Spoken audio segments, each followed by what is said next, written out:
External account जो है it happens to be a great challenge. So how would you suggest कि external account को कैसे manage किया जाए? हमारा करंट अकाउंट डेफिसिट रहा है फिस्कल ईयर 2022 में तकरीबन $17.4 बिलियन का। दो नंबर खाली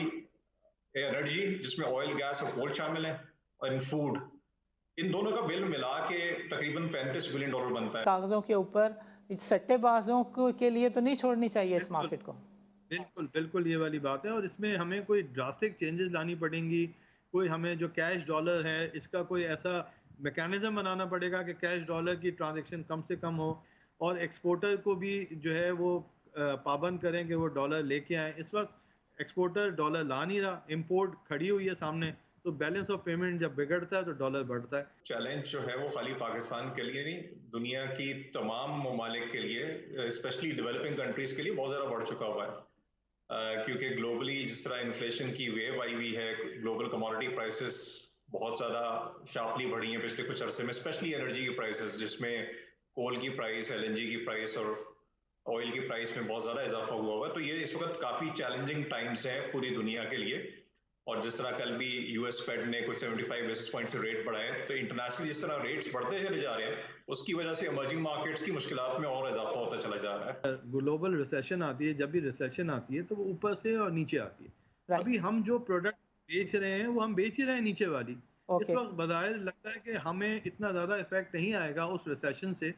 अगर टोटल में 1-2% का रिसेशन से फ़र्क आया तो वो कोई इतना बड़ा फ़र्क नहीं होगा। अदरवाइज जो हमारे इंटरनल प्रॉब्लम की वजह से रिसेशन आएगा वो उसको तो पहले हम देख लें। ग्लोबल रिसेशन तो बात की बात है, पहले हम अपने रिसेशन को देख लें कि हम डिमांड जो रॉ मटेरियल की सप्लाई है, सप्लाई चेन है, उसको नहीं मुतासिर होना दें, लोकल जो इंडस्ट्री चल रही है उसको हम नहीं मुतासिर होना दें। उसके बाद फिर उसका नंबर आएगा, पहले तो नंबर ही बाद में आएगा। हमें बहुत जगह ये करना पड़ेगा कि कुछ हमें सेक्रीफाइसेस करने पड़ेंगे, रॉ मटेरियल की इंपोर्ट खोलनी पड़ेगी, ऐसी चीज़ें करनी पड़ेंगी। तो उसके बाद जब ग्लोबल रिसेशन की बारी है तो अभी मुझे नहीं लगता कि पाकिस्तान पे इतना ज़्यादा इफेक्ट आएगा, क्योंकि ना तो पाकिस्तान की कोई इतनी ज़्यादा उसमें शेयर है मार्केट में, और आप वैसे ही इतनी हाई लेवल चीज़ें नहीं बेच रहे हैं, लो लेवल चीज़ें बेच रहे हैं, तो उसमें इतना रिसेशन नहीं आएगा। और तो गवर्नमेंट के लिए और इस गवर्नमेंट का पॉलिटिकल कैपिटल भी बड़ा ना होने के बराबर है, इसलिए उनके लिए चैलेंजेस कॉम्प्लेक्स हो गए हैं। The elite and the political elite, आपको लगता है कि दे हैव एन आइडिया कि कितनी चैलेंजिंग सिचुएशन है, या सिर्फ लोगों को अपनी पॉलिटिक्स या शॉर्ट टर्म प्लानिंग, साल डेढ़ साल की फ़िक्र है, किसी को नवंबर की फ़िक्र है? Do you see a concern, an understanding of the issue के हाउ ग्रेव सिचुएशन इज? अरे ग्रेविटी ऑफ द चैलेंज का तो शायद अंदाजा है, लेकिन सीरियसनेस जो रिक्वायर्ड है हैंडल करने के लिए वो सीरियसनेस नजर नहीं आ रही, और करंट पॉलिटिकल स्ट्रक्चर में शायद वो हो भी नहीं सकती। इस किस्म के, जिस तरह मैंने पहले अर्ज की थी कि जनरली इस तरह के चैलेंजेस को एड्रेस करने के लिए एक आपको स्टेबल स्ट्रॉन्ग गवर्नमेंट चाहिए होती है, एटलीस्ट जिस गवर्नमेंट के पास 5 सालों का मैंडेट मौजूद हो, ताकि वो अपने इनिशियल पीरियड में मुश्किल फैसले कर सके और और उसके बाद वो एक पोजीशन में हो अगले 2-3 सालों में कि वो एक रिफॉर्म या रिलीफ भी किसी हद तक ऑफर कर सके। इनके पास ये सारी ऑप्शंस तो एग्जिस्ट नहीं करती। ये जो करंट गवर्नमेंट जब ये ऑपोजिशन में थी, और उसके साथ सैडली हमारा मीडिया भी शामिल था, मीडिया का रोल जो एक वॉचडॉग का है, लेकिन वो भी उन चीजों का ब्लेम पीटीआई गवर्नमेंट पे डाल रहा था जो उनके कंट्रोल से बाहर थी। जिस तरह इंटरनेशनल ऑयल प्राइस बढ़ती थी उसकी वजह से जाहिर है हमें पेट्रोलियम प्रोडक्ट की प्राइसेस बढ़ानी है तो पेट्रोल पंप बन जाया करता था। तो इसी तरीके से जो भी रिफॉर्म, टैक्सेशन मेजर, जो हमारी फिस्कल पोजीशन है वो बहुत ज्यादा वीक है, जब आप वो लगाने की कोशिश करते थे तो वो भी ऑब्वियसली पॉलिटिसाइज हो जाता था। तो अब यही चैलेंजेस इन्हीं को फेस करने पड़ रहे हैं। एक तो ये है कि पिछले कुछ माह में ग्लोबल सिचुएशन और ज्यादा खराब हो गई है, और उसके बाद यही लोग जो जिन चीजों पे क्रिटिसाइज करते रहे हैं और ब्लेम डालते रहे पिछली गवर्नमेंट को कि भाई ये इनकी वजह से इन्फ्लेशन हो रही है, इनकी वजह से रुपया जो वीक हो रहा है, अब ये गवर्नमेंट में आ गए तो ये इन दोनों चीजों को कंट्रोल नहीं कर पा रहे। आई थिंक इन्होंने अपने आप को फुट ट्रैप कर लिया एक बंद गली में। But near term loss specially cotton का तो बहुत बड़ा है, इसमें तो कोई शक नहीं है, लेकिन बाकी क्रॉप्स के डैमेजेस जो हैं उनके एस्टिमेट्स अभी शायद फाइनल नहीं हुए। एक आम पाकिस्तानी को जिसने थोड़ी बहुत सेविंग की हुई है, if you as an economist were to advice कि यार आगे 1-2 साल इस तरह की सिचुएशन दिखती है, so think of the be safe, interest rate based product की तरफ चले जाएं, टी बिल्स में चले जाएं, प्रॉपर्टी को देखें ना देखें, एक्विटी को देखें ना देखें। जो फिक्स इनकम की यील्ड्स हैं वो खासी अट्रैक्टिव हैं। मतलब आपका जो टी बिल की यील्ड्स हैं 3 से 12 महीने वो ऑलमोस्ट 16% के अराउंड पहुंच चुकी हुई हैं। तो मेरे ख्याल से तो ये बड़ा अगले 1 साल के ऊपर अगर आप रिटर्न्स की बात करें तो 1 साल पे रिटर्न बड़ा अच्छा है। उसके अलावा भी जो 3 एंड 5 ईयर बॉन्ड्स हैं उनकी यील्ड्स बड़ी हेल्दी हैं। तो फिक्स इनकम तो एक बड़ी अच्छी स्पेस नजर आ रही है रुपी सेवर के लिए। मैं इस ट्रेंड को बिल्कुल इनकरेज नहीं करना चाहूंगा कि जी लोग जो हैं वो डॉलर्स का ज्यादा रुख करें। वो एक सेल्फ फीडिंग फिर एक साइकिल बनना शुरू हो जाता है जो कि इकोनॉमी के लिए भी अच्छा नहीं होता। आप ये देखेंगे 18% इंटरेस्ट पे कोई इंडस्ट्री कैसे चल सकती है कि पहले वो 18% बैंक के लिए कमाए और उसके बाद जो है फिर वो अपने लिए देखे। के ऊपर ताजिर बरादरी गवर्नमेंट के साथ बैठ के बात नहीं करती कि ये बिजनेस सेवी नहीं है, बिजनेसमैन इंडस्ट्री बंद करके फिर क्या करेगा? वो फिर गवर्नमेंट को ही पैसे देगा, कहेगा कि आप मुझे बगैर मेहनत किए पैसे दे रहे हैं तो मुझे इतने झमेलों में पड़ने की ज़रूरत क्या है? बिल्कुल यही वाली बात है। और ये पिछले 2 साल पहले जब कोविड आया था, जब गवर्नमेंट ने इंटरेस्ट रेट नीचे लेके गए थे जिसकी वजह से इकोनॉमी चली थी। अगर ये सिचुएशन 1 साल तक सस्टेन करती है, यानी 16% से ज़्यादा की शरह सूद और डॉलर जो है वो 250 से ऊपर है, तो ताजिर बरादरी के लिए कितना मुश्किल होगा चीज़ों को मैनेज करना। मैं चाहूँगा कि आखिर में आप कोई मैसेज भी देना चाहें तो हमारा प्लेटफॉर्म हाजिर है। मैं आपसे कह रहा हूँ मुश्किल नहीं, नामुमकिन होगा। ये सस्टेन कर ही नहीं सकते और बहुत ही आगे फिर आपको टफ टाइम देखने पड़ेंगे। तो बेहतर ये है कि हम आज इसको बैठ के, और ये अभी बिल्कुल कोई ऐसा काम ना करें कि मज़ीद इंटरेस्ट रेट बढ़े और कि जिसमें और जो है परेशानियां आएँ। इसको सूनर हमें ये बैठ के देखना पड़ेगा कि किस तरह हम इसको यहीं पे मेंटेन करें और डॉलर किस तरह नीचे लेके आएँ। बहुत सारे तरीके हैं उसके। आप इंपोर्ट सब्स्टिट्यूशन की कोई इंसेंटिव स्कीम्स हैं, कोई ऐसा काम करें, बिजली कुछ आप ऐसा करें कि बिजली आप ज़्यादा यूज़ करें, सस्ती हों, जो कैपेसिटी आप चार्जेस आप दे रहे हैं वो आपको कम से कम आपको पर यूनिट हिट हों। इस तरीके की कोई चीज़ आप इसको लाएमल बनाएं, अदरवाइज़ आगे आपको फिर काफ़ी मुश्किलात आ सकती हैं। में शरीक गुफ्तगू रहे आसिफ अली कुरैशी साहब जो कि एक नॉन इकोनॉमिस्ट हैं, और मज़ीद हमें ज्वाइन किया था सुलेमान चावला ने जो कि FPCCI के सीनियर वाइस प्रेसिडेंट हैं। दोनों ने तजावीज़ दी कि इकनॉमिक मसाइल को कैसे हल किया जा सकता है। पहले आसिफ अली कुरैशी ने तफसील के साथ बताया कि जो माशी इंडिकेटर्स हैं वो जिस नहज पर, जिन लेवल्स पर हैं, जिस तरह की मसाइल पाकिस्तानी मीशत देख रही है, ऐसा 40 से 50 साल में एक दफ़ा हुआ करता है और we are not an exception. दुनिया की तकरीबन तमाम मईशतें जो हैं वो इस तरह के मसाइल से दो चार हैं, लेकिन सीरियसनेस जो है that is missing in Pakistani elite, Pakistan की अशराफिया, पाकिस्तान की सियासी leadership seems to be aware of the problem, but they are not serious. But they do not seem serious to be taking care of the problem or the challenges which are faced by the economy. मज़ीद हमने गुफ्तगू की सुलेमान चावला साहब से। सुलेमान चावला साहब ने बताया कि जो डॉलर के ऊपर गवर्नमेंट की ग्रिप है वो ना होने के बराबर है, एंड बिकॉज ऑफ दैट ताजिर बरादरी आए दिन मसाइल को फेस करती है। बल्कि ताजिर बरादरी इस पोजीशन में अब नज़र आती है कि वो शायद प्रेफर करे कि महंगी शरह सूद का फ़ायदा उठाए और कारखाने बंद करे, बेरोज़गारी होती है तो हो जाए। बट ही थॉट कि गवर्नमेंट ही मजबूर कर रही है। अगर यही सिचुएशन यानी कि डॉलर 250-40 के आसपास रहता है, शरह सूद 16% के आसपास रहती है, जैसे कि कुछ तजिया निगार बातें कर रहे हैं, ऐसा अगर होता है तो अकॉर्डिंग टू FPCCI और mister Suleman Chawla the vice president, senior vice president of FPCCI, there is a risk कि बिजनेसमैन कारोबार बंद करके, कारखानों को ताले लगाकर गवर्नमेंट को पैसे दें कि ये शरह सूद 16% की हमें अच्छी लगती है, हमें कारखाने नहीं चलाने, लोगों को रोज़गार आप दें, जो राइट्स हो,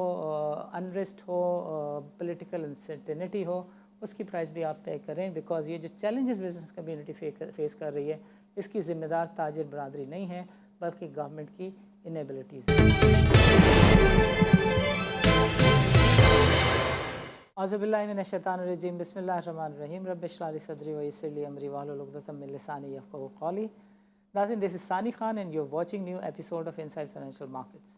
नाज़रीन, पाकिस्तान की जो मईशत है, every day it comes across a new challenge and a man on the street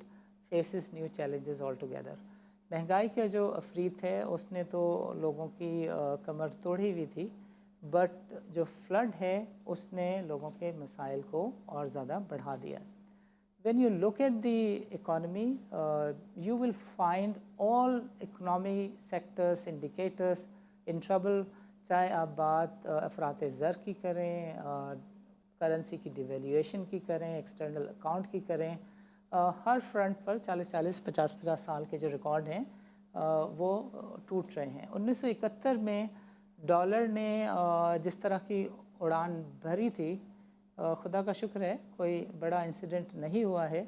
लेकिन उससे ज़्यादा कदर पाकिस्तानी रुपी जो है वो खो चुका है। So when you look at the situation, it tells us about the seriousness and the gravity of the problem that our economy is passing through. आज के प्रोग्राम में नाज़रीन हम तफसील से बातचीत करेंगे आसिफ अली कुरैशी साहब से।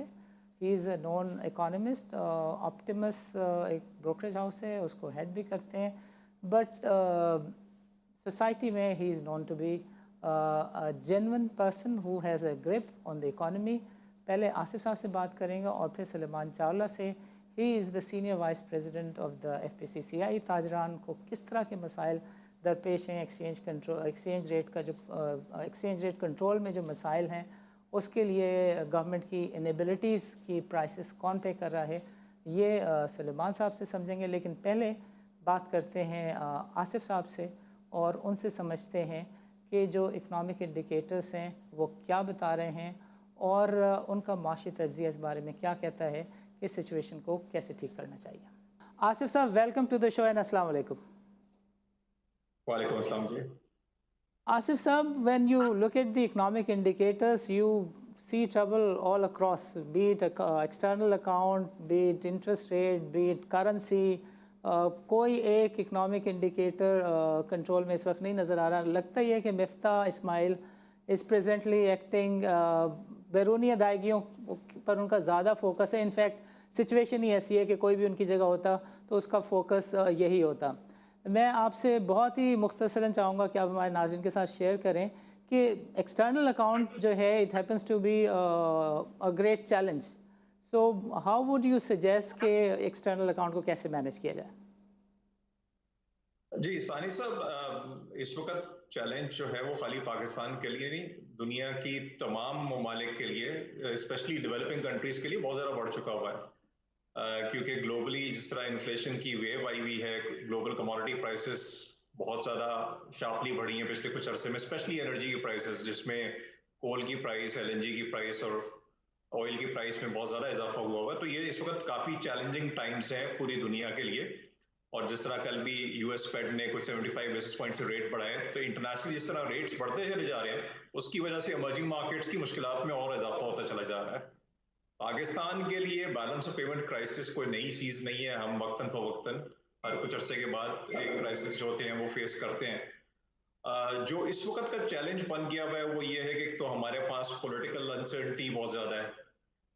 जो फरवरी मार्च ऑनवर्ड्स टर्मोइल चल रहा है वो ख़त्म नहीं हो रहा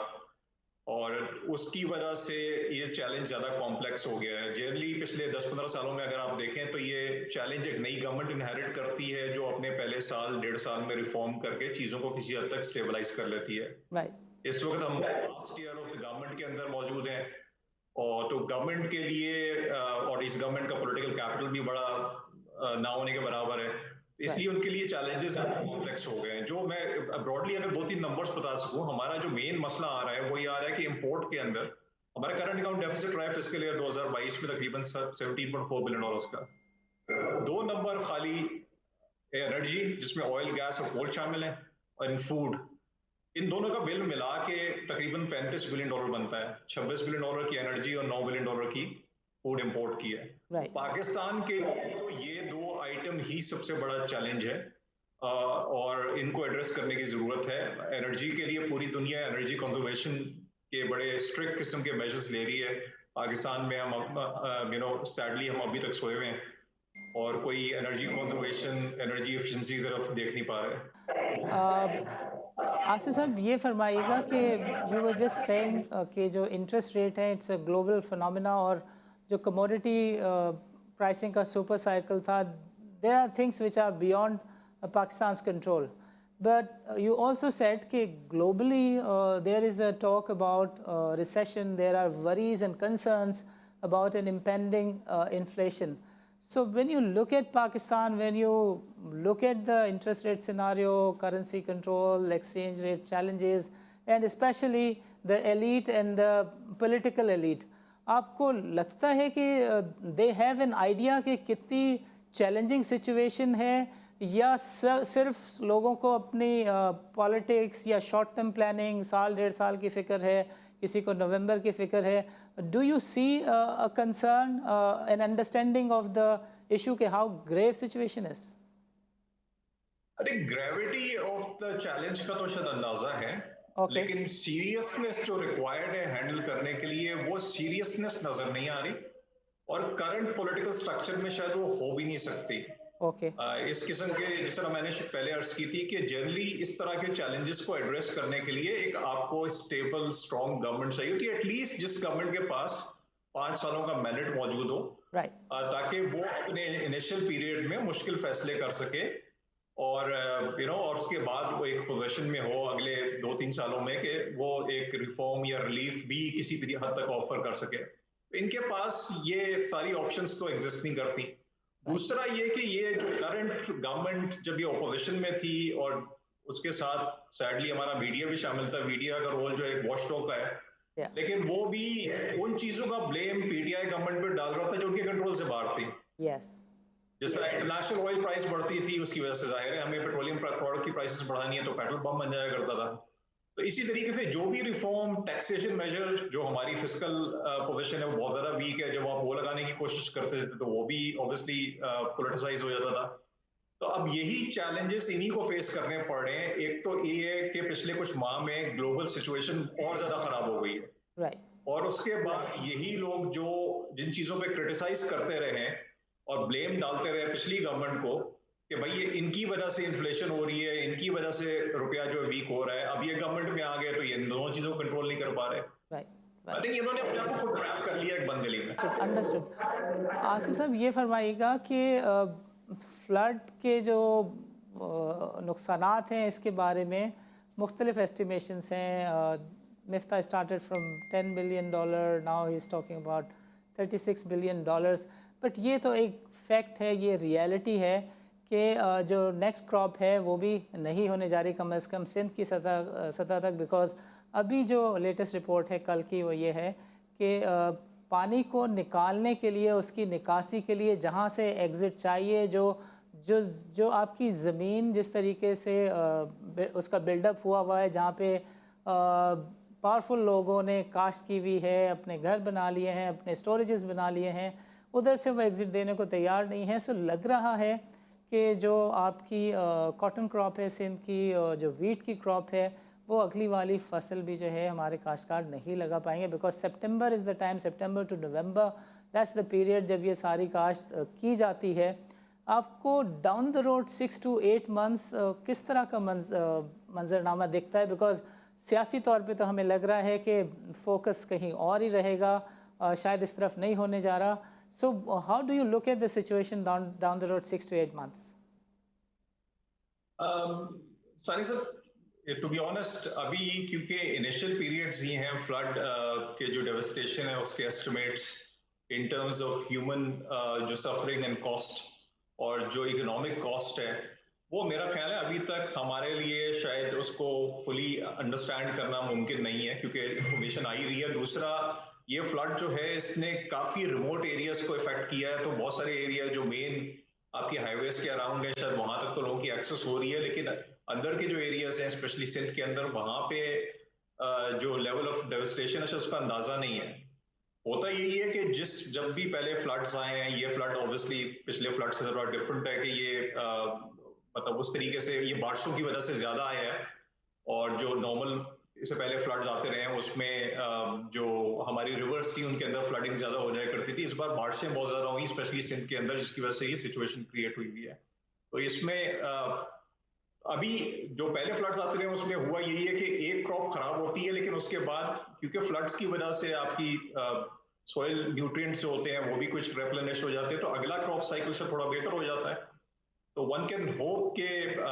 अल्लाह करे कि लोगों की जो मुश्किलात हैं उनको हम रिलीफ गवर्नमेंट भी और बाकी एजेंसीज और जो एनजीओ है वो प्रोवाइड कर पाए, उनका डैमेज जो हुआ है उसको किसी हद तक उस पर काबू पाया जा सके,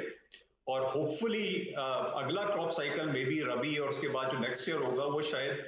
क्योंकि एक नेचुरल साइकिल होता है क्रॉप के न्यूट्रिएंट्स को रिप्लेनिश करने का, तो ये शायद उसकी वजह से नेक्स्ट जो क्रॉप्स होंगे अगले साल की 2023 की वो शायद थोड़ी बेहतर हो जाए। But near term loss specially cotton का तो बहुत बड़ा है, इसमें तो कोई शक नहीं है, लेकिन बाकी क्रॉप्स के डैमेजेस जो हैं उनके एस्टिमेट्स अभी शायद फाइनल नहीं हुए हैं। Okay, great. आसिफ साहब, आखिर में ये फरमाएं कि एक आम पाकिस्तानी जो है ना, उसके लिए इस वक्त सबसे बड़ा कंसर्न ये है कि जो एवरी डे उसका जो रुपया है उसकी कदर जो जिस तेज़ी से गिर रही है, so you see run on the currency and people feel कि इस वक्त जो सेफेस्ट एसेट क्लास है वो समहाउ डॉलर है। सो एक आम पाकिस्तानी को जिसने थोड़ी बहुत सेविंग की हुई है, if you as an economist were to advice कि यार आगे 1-2 साल इस तरह की सिचुएशन दिखती है, so think of the be safe, interest rate based product की तरफ चले जाएं, टी बिल्स में चले जाएं, प्रॉपर्टी को देखें ना देखें, एक्विटी को देखें ना देखें, बिकॉज़ ये तो तय है, आपने थोड़ा सा इंडिकेशन दे दिया कि जिन ममालिक ने आपकी चीज़ें इंपोर्ट करनी होती हैं वहाँ पे चैलेंजेस रहने जा रहे हैं, वहाँ से इनफ्लोज आने की तवक्को नियर फ्यूचर में कम है। सो अ सेवर जिसके पास कुछ सेविंग है, इस पीरियड को वो कैसे निकाले, आपका क्या मशवरा होगा? साहब, मेरे ख्याल से तो इस वक्त जो फिक्स इनकम की यील्ड्स हैं वो खासी अट्रैक्टिव हैं। मतलब आपका जो टी-बिल की यील्ड्स हैं 3 से 12 महीने वो ऑलमोस्ट 16% के अराउंड पहुंच चुकी हुई हैं, तो मेरे ख्याल से तो ये बड़ा अगले 1 साल के ऊपर अगर आप रिटर्न्स की बात करें तो 1 साल पे रिटर्न बड़ा अच्छा है। उसके अलावा भी जो 3